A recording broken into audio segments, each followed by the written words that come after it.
David's podcast. David's podcast is guests. Your fun time.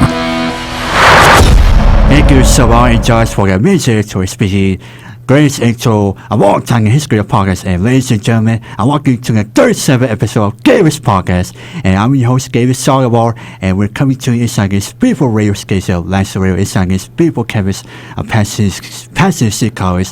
And I'm with my guys, raised for ABC7 today. A beautiful day in Los Angeles, beautiful skies, not but sunny, and the weekend. It will be a little sours, but it should be a good weekend. Back to you, David. All right, get you guys to receive tonight at 5, 6, 11 p.m. as we're recording the show, and I'll be joined by my people coach Michelle. Happy Friday to you. Happy Friday, David. Thank you for having me.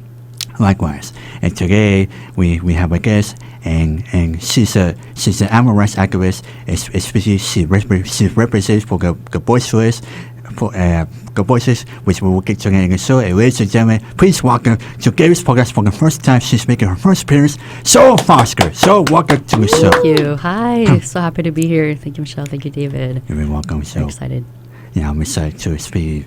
Can't wait to talk about animals, especially vegan, including a little Taylor Swift. So are you ready for the topics of questions while I put you on the hot seat? I'm ready. Mm-hmm. All right, here we go. Ready. So your first topic is animal rights, and your first question is, how did you become an animal rights activist? Yeah, it's a great question. One that I love to talk about. Definitely my biggest purpose in life. So I became vegan about 8 years ago when I was in India with my mom. We were walking around actually on our way to go to a restaurant specifically to eat something called butter chicken. Is something that is popular in India where we were. And on my way there, I passed by a wet market and I saw these chickens that were sitting in these cages waiting to be picked out, killed, and then people take them away once they pay for them right there. So it's pretty different than a lot of what we see out here. It's just we go to the grocery store, right, and we buy the product sitting on the shelf already prepackaged. So way different experience. When I passed by there and I saw the chickens, I connected immediately with them on a really deep emotional level. I feel that I was really meant to be there at that moment. And I decided at that spot that I would be vegan because I felt responsible for the chickens and where they were and just how society views them, as in viewing animals for our purpose and people thinking that animals were put here for human use, which is essentially how I was going about life as well, of course, as much of society is. I mean, I was on my way to eat their bodies, so immediately I decided to be vegan. So I went and I sat in the restaurant and I asked, what is vegan? I didn't really even know too much what vegan was. They said we have pita bread and hummus, so that's what I did, and it was a little bit challenging at first, being in a different country where I didn't know the language, and I also personally can't really do spice very well at all. So that was a little challenging at first, but it was a really great experience. I started doing activism about a year after that, when I started to find some groups that I connected with, such as Direct Action Everywhere. And a personal favorite of mine is Anonymous for the Voiceless. They do street outreach, and I know that's how we connected, was also through outreach with a different group called Vegan Outreach is that group's name. So with that group, we pass out literature and talk to people. So I love that when I do activism every weekend with Anonymous for the Voiceless, having conversations with people and hearing them say that they respect animals and they don't want to use animals. And so it's just aligning people's values with their actions, which generally is a pretty easygoing conversation when people want to be consistent with themselves. And I really enjoy that, connecting with people and having them stand up for animals. So I feel that is my greatest passion in life, and I'm so blessed to do that every day. Is it a big movement? Is there a lot of people involved? Yes, so there definitely are lots of people all over the world. We are, of course, in the minority.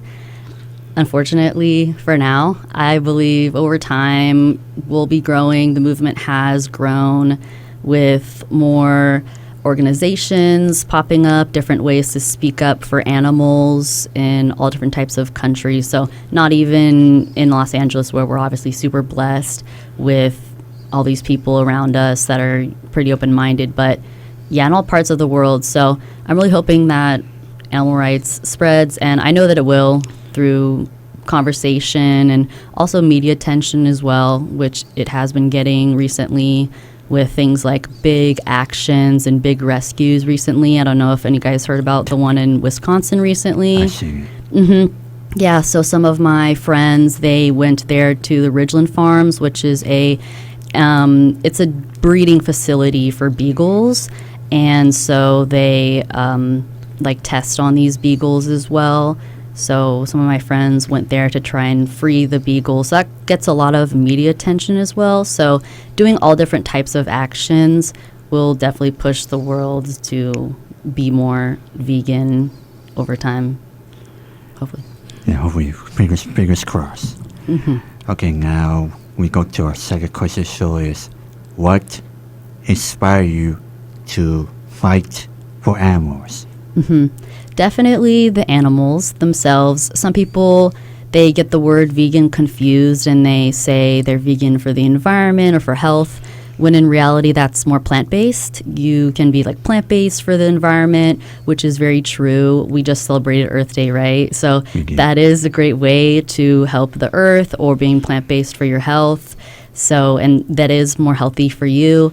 But being vegan for me is about the animals, or I mean, not for me, it is for the animals. It's ethics, it's a justice movement. So it's always been about them ever since I connected with those chickens in India. And I always had spent time around animals. I feel like many people do. We have dogs and cats in our house, right? I know you have Oreo, your very special friend. Yeah, my special friend.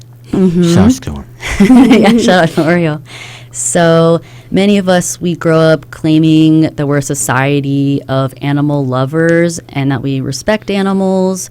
But at the same time, I had that realization that I couldn't say that I truly respected animals while I continued to use them or exploit them for my own purposes.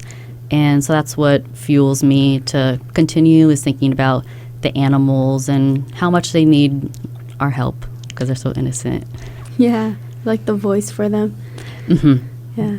Yeah, exactly. And for this movement, like you were mentioning plant-based and vegan, like can you explain the difference a little bit more just so everyone knows what it is? Yeah, glad to. Thanks. So plant-based is the diet aspect. So people who are vegan, and veganism is an ethical principle that humans should live without exploiting other animals. And exploiting means selfishly using. So means that humans should not be using animals. And in part of that, one practice is eating an ethical plant-based diet. But also vegans, for example, we don't buy products that have been animal tested. We don't go to zoos and aquariums. We don't buy leather or fur, etc., because those are all under the umbrella of animal use, seeing animals as products, for example.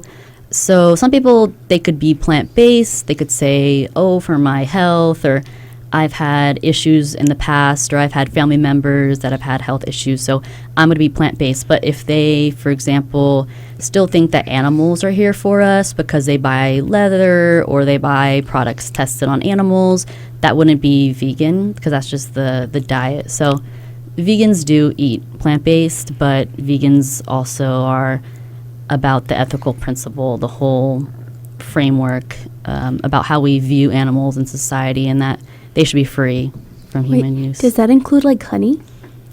You're right. Yeah, that's an animal product. Yeah. Oh, so okay.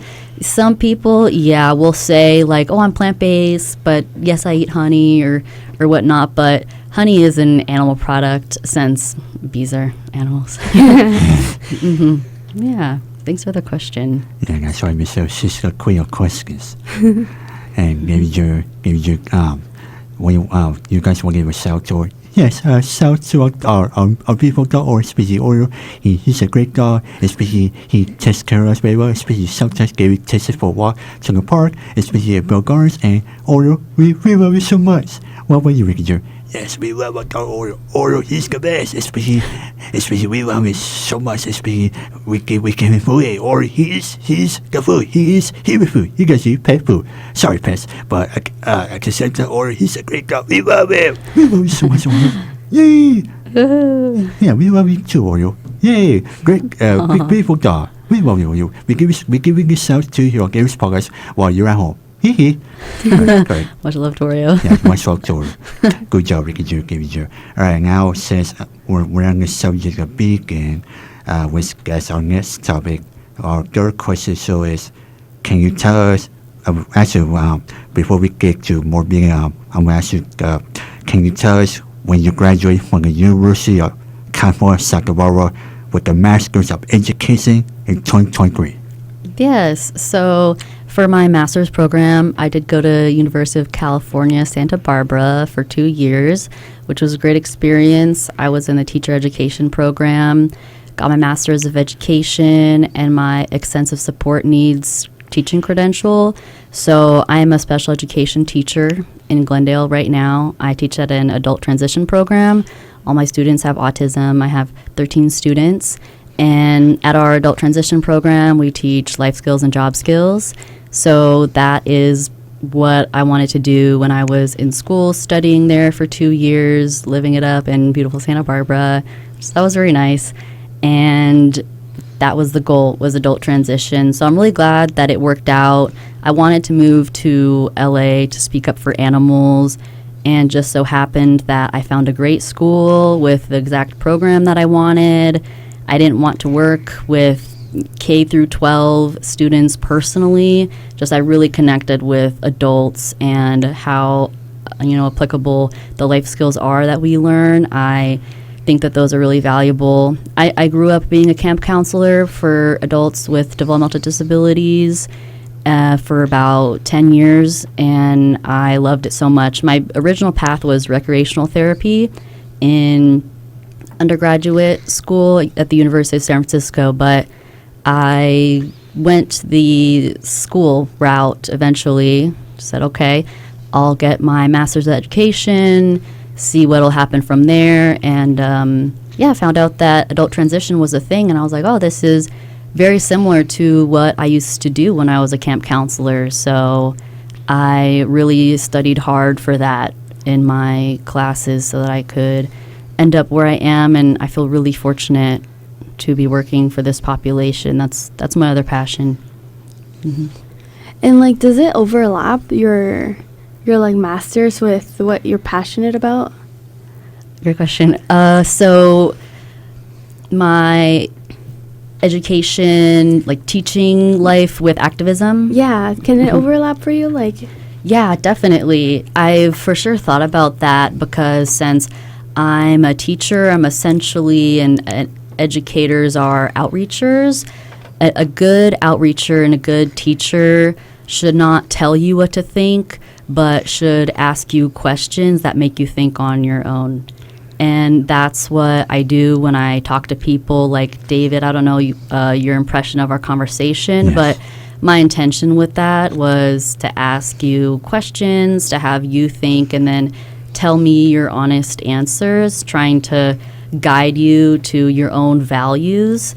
And that's what I want to do with my students and also with people that I outreach. So I'm a big believer in connection with others, getting them to seek their values and align that with actions in their life that will feel consistent for them. And I think that both benefit each other. I noticed that when I'm becoming a better animal rights activist, I'm becoming a better teacher. And when I become a better teacher, I become a better animal rights activist. Nice. Yeah. And by the way, going back to the adult translation speaking, I'm going to tell you a quick storytell. I like to call it storytell. We gave it here on David's podcast. I was in adult translation for 2 years when I was in Montgomery High School speaking.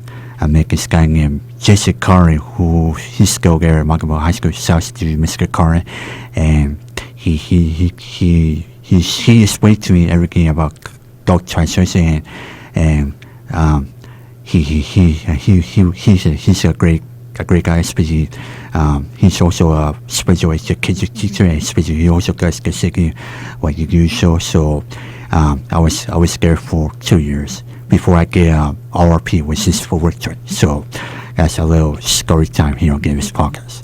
So shouts to Mr. Carr and Magma High School. Go Warriors! Hope we get beat the Sur football team again. All right, anyway, enough of football talk. So anyway, this podcast is too much fun, folks. And on that note, we'll be right back. No, I'm kidding. Boys, we're losing track. We are Gabby. Come on, Gabby. Get back to track. We're doing a podcast here. Yes, we are. All right. Go back to vegan talk. Listen, your fourth question is, can you tell us your new vegan life for animals and how get started?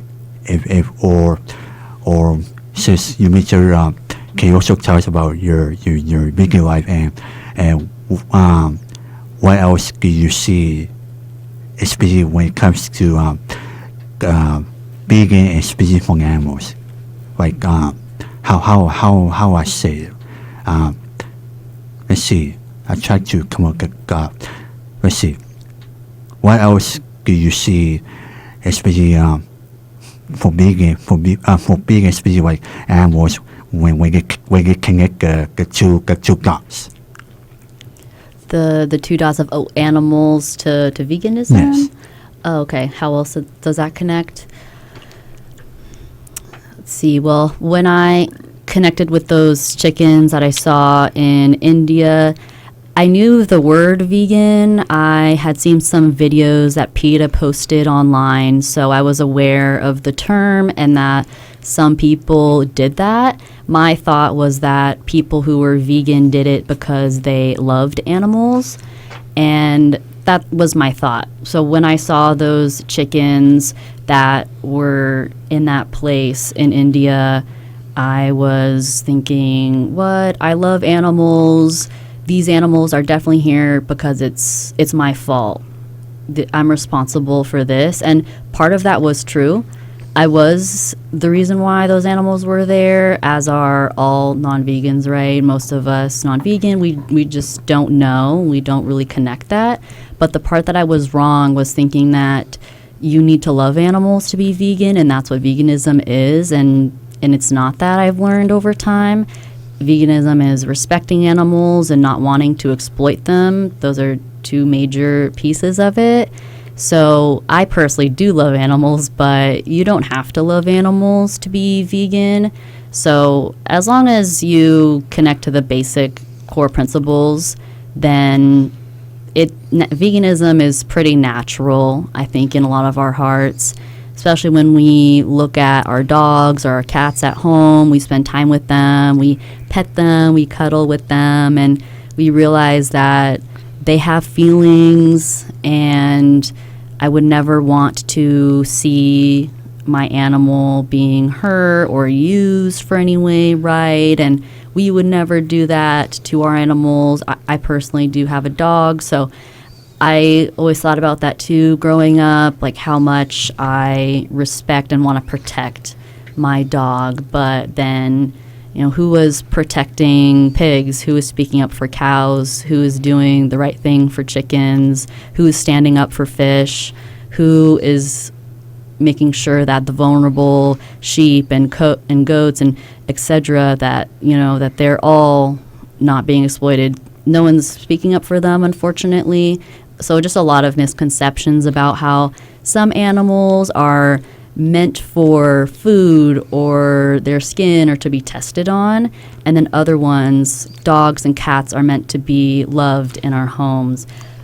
But the reality is that they all have feelings, right? And that they all want to be loved, protected, and deserve to be respected and kept safe. Mm-hmm. So, okay, it's a random thing, but I was vegan for 4 years, like a while back. And I was like really exposed to like YouTubers back then, you know, like Freely and like Raw Christina or something. So and they're just like, I realize now, or as you were talking, like they were like really vegan and pro animals, but none of them had pets. And then also like they're just selling their lifestyle, like their little ebooks that they were all creating. So like, what's your opinion on that? Like, do you still think it's good for them to be doing like, because they're still technically like promoting veganism and everything. So you think it's still good, or do you think it's like they're probably going a different route? Like they kind of lost the point of veganism, you know? Selling books and things, is it like recipe books? And is that what? What Some type of them were recipe books or like how-tos or, you know? Yeah, I think that stuff is still great. Anything that you can put out, as long as it has an abolitionist message, which means keeping it very clear that animals shouldn't be exploited. So a lot of times some people say, oh, we should make sure that animals have bigger cages, or make sure that, you know, animals are given a little bit more space, or things like that. So that's animal welfare style. That's the side there. But veganism rejects that and says that animals need to be free, not just in a better enslaved position. So as long as these people, no matter if it's like recipe books or how to, for example, Earthling Ed as well, he's another activist that I like, and he has books that he puts out too about arguments like against non-veganism, how to start activism and whatnot. So I think that's all great, as long as it is very clear the point of veganism in there. But I know you're talking about the Freely the Banana Girl and Ellen Fisher, and yeah, so it's fun. yeah, I think that there's a lot of content out there, vegan creators. I think that's amazing. I've definitely been thinking about that, and being on this podcast right now is making me think about it even more, is recording my outreach conversations more. I have done some of that, wearing a mic and a camera on me while I'm speaking to people. And I think that that's just really great, is posting that online, getting others to see the impact of these conversations and of our activism, and they'll feel motivated to mobilize themselves and start speaking up too. So anything really that can be out there is good. Got Zoe Michelle. She's got great questions, everyone.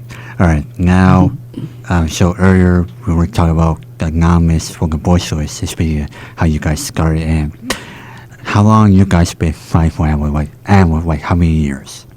Right.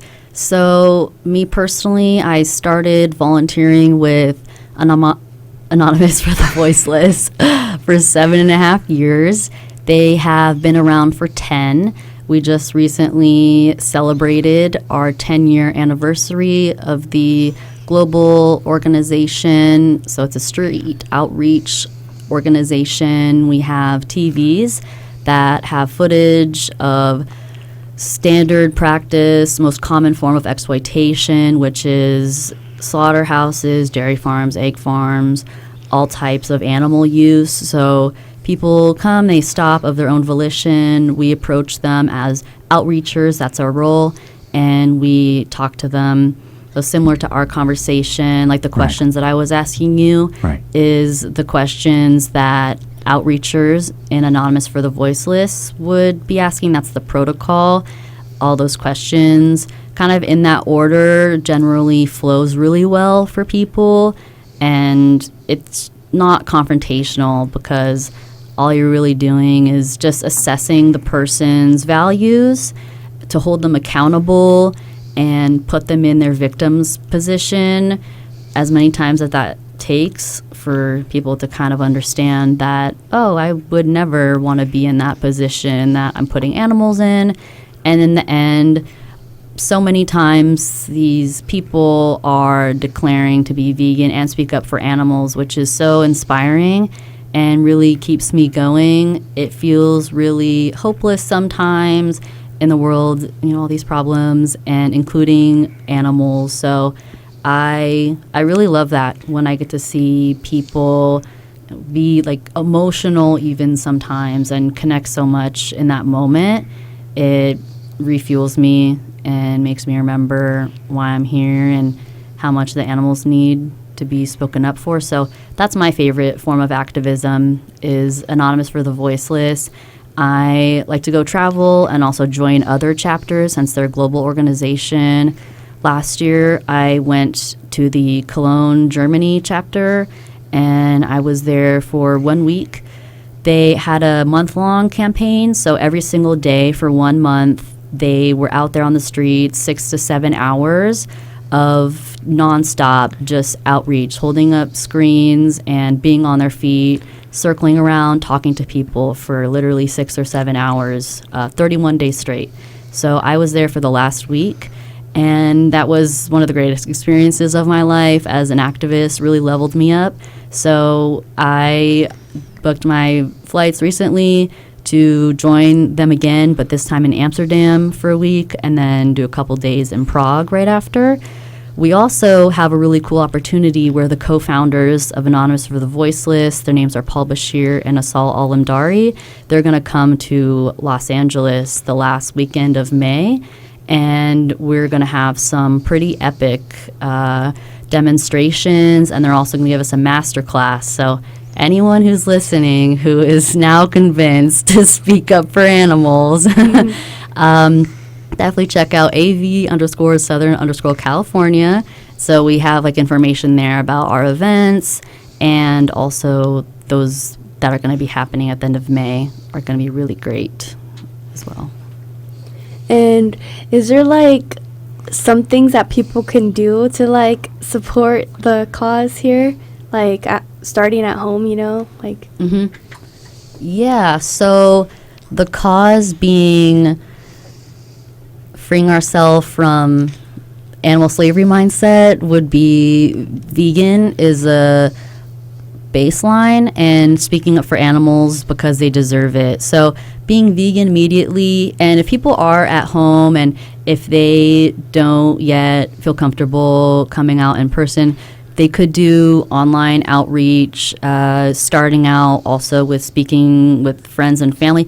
I will say, though, that could be hard, especially when you have those relationships already established. So sometimes starting out there as a new activist actually is difficult, more so than talking to strangers is easier. It's less confrontational, I'd say. But going vegan immediately, and it's very easy to do. So many resources online, even ChatGPT can create you like, give me 1 week of a meal plan, you know, or you can say like, I'm low on iron, I want more protein, things like that. And in the grocery stores, it's really simple as well to find all the vegan products that you need.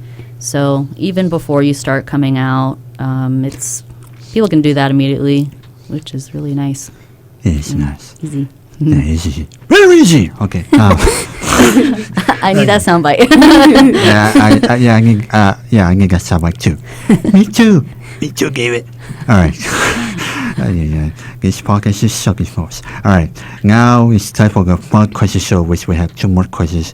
And your 6th question is, what do you love the most about animals, especially goats? Oh my gosh, what I love about animals. So what I love about animals is definitely how innocent they are. They are akin to babies, right? Little children. They do speak, they have voices, but since we can't understand them, since they're not speaking a human language, a lot of times people will take advantage of them for that. But really, they are communicating their needs and their wants, but we won't listen and we don't pay attention. So they do show us through body language, and we can sense that they have emotions, of course. We know this on a biological sense, but as you know, when you build relationships with animals, seeing that animals trust you is so special because of how vulnerable that they are in their nature. You know, there's most of the times, of course, like we could overpower many of animals that are around us. So it is really special when you get to create that bond with them, you don't even need to talk and exchange human words. It's like they understand. It's not of this world. It feels like it's magical. Magic. All right, go ahead, Michelle. And what is one of your favorite animals to see out in public, like apart from dogs? Right. I do really love visiting animal sanctuaries, something I really recommend for vegans and non-vegans to spend time with animals and volunteer for them. I love pigs and I really love sheep. I didn't expect that. Growing up, that sheep remind me so much of dogs, which I grew up with. So really strange to see them. They have tails and they wag their tails when they see you. They get so excited. And pigs, like making their little noises. I just love all animals, squirrels, pigeons, rats, mice, even all these animals that people are like Scared "Ew." of? Oh my gosh. Right. Yeah. I try. I don't kill them. I'll tell you that. But I'm just like, Good, yeah. I flick them off. Yeah, That's so weird, right. but I'm trying. You Yeah. know, the crawlers. Yeah. They just want to be left alone. So that's kind of how I've come to it. You know, it's like, oh, they're cute. They exist for their own purposes. Want to be left alone. So I appreciate the animals. Yeah. Well, Amy Jr. Michelle, look under your seat. Oreo's under your seat. Run! That'd be awesome. Like, hey, turn around. And there's Oreo. Oreo's under your Oh seat. my gosh. It's like, With how did headphones you on. Welcome to the podcast. Michelle runs through the door. Right, Michelle, sing Oh, I was scared of dogs. So yeah, I have okay. this fear because every time I would have like a interaction with a dog, like their barking scared me, and I'd had instances where they'd pee on me or like one try to bite me. So I got bit on my cheek once. So I was like, ugh. Yeah, that'll leave a memory for Yeah. sure. So I'm like, oh, I go around the whole aisle. I'd rather just avoid them. Like, okay. Right, exactly. Yeah, right. Just leave them alone. Yeah. Yeah, right. Just leave animals alone. Totally. Well, we gave you speaking of Oreo, I'll give you when you want to say speaking of well, you're asking where's octopus? Our dog Oreo chew up octopus, especially outside our house. So that's why you go see octopus here on the podcast. So octopus, we're singing prayers at this time, especially Oreo chew up. Hey, you gave it back to you. Give you. All right, now. So it's time for our last question. I'm gonna ask you, what's your favorite music, and what was it like attending Taylor Swift at Eras Tour Night 2? Oh, wow. My favorite music, I love pop. I love pop so much. I love dancing. I love joy. And I love being with other people who enjoy music and dance and connecting and just being silly and joyful and being in the moment. And Taylor Swift is definitely my biggest, most favorite artist. I grew up with her, I felt like, as a young kid, and growing up through all of her eras, as she calls them. I totally get that sense, too, that we all have different eras in our lives. And when we look back and get to relive all of that, that's why when I got to see her at the Eras Tour, it was just so emotional thinking about each of those times in her life and where I was in my life during each of those times, whether she was singing country or pop or indie or folk or EDM. So it was really so special to experience that again, and a lot of her songs really connect with on a deep level. My two favorite albums are Folkmore and Evermore, favorite of all time, and both happen to be Taylor Swift albums. So it was a really great show. I went to 3 nights in a row in New Orleans. I didn't go to any of the Los Angeles nights, get this, because I said, no, they're too expensive. Anyways, I ended up paying like 5 times the price, Wow. but because I was just having so much FOMO, and I said, you know what, Zoe, this is a once-in-a-lifetime opportunity, and sometimes, you just have to go for those moments. Like, I will never forget that. At the end of your life, think about what matters the most, and Right. the fact that I got to see someone that I respect and admire so much, it is just really important to have those moments that you can look back on. I mean, 3-hour-long concerts are worth it. Yes. Honestly. And are her outfits that sparkly? Yes. Yeah, even better than you could ever imagine.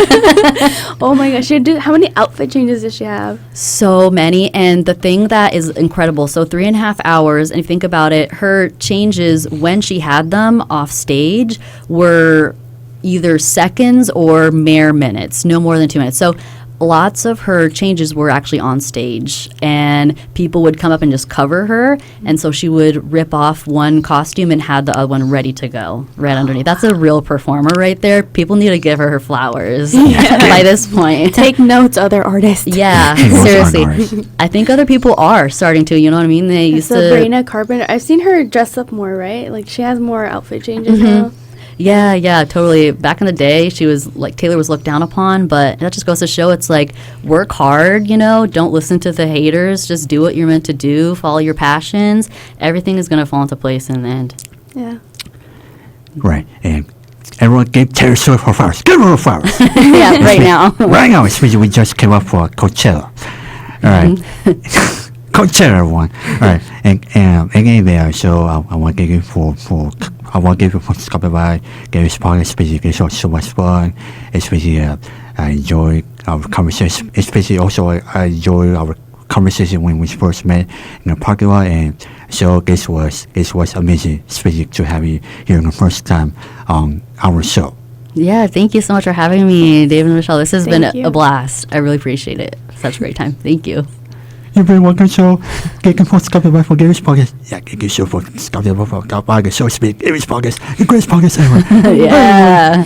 By the way, hey, that's my line, Gary Jr. So, Gary, we told you to check your job. All right. Anyway, all right, everyone, thank you for watching this episode of Gary's podcast, and everyone have a great weekend. Also, next Friday we will be back with another guest, especially my career counselor Army. She will be here. She will be on the show. So, everyone, have a good weekend. And right here.